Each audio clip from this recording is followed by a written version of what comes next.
Bonjour, merveilleux, l'ail des ours est de retour. Pour le pesto, oui, bien sûr, mais pas que, et pas forcément du traditionnel. Commençons donc par là. Je fais 4 types de pesto.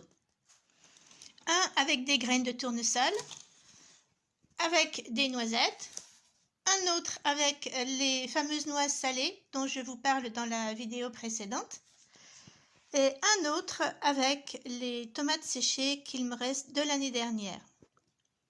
Je rajoute de l'huile d'olive traditionnellement, du sel, du poivre et c'est tout en ce qui me concerne. Deux conditionnements pour le pesto, au congélateur dans des bacs glaçons, en bocal. Une autre façon de procéder est tout simplement de congeler les feuilles pour une utilisation cuisinée ultérieure, pour faire des omelettes, des tartes, des quiches. Vous en gardez au frigo pour quelques jours de salade, accompagné comme ici de feuilles de pissenlit, de mélisse, de jeunes têtes d'ortie, de fleurs de pâquerette, d'agripaume en petite quantité, de feuilles de rose trémière si je ne l'ai pas dit.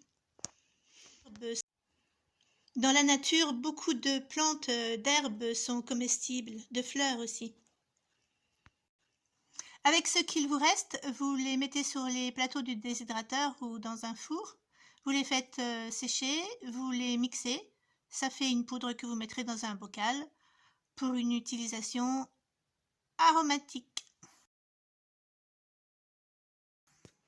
Que reste-t-il? Les tiges.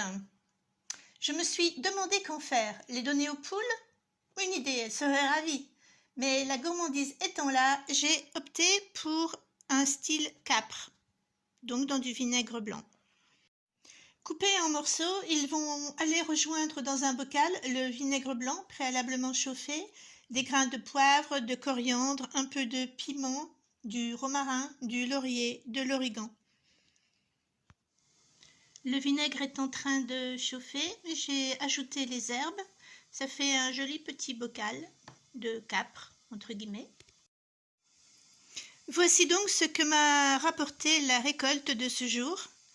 Des bocaux de pesto, de l'ail des ours congelé, de l'ail des ours au frigo pour des salades,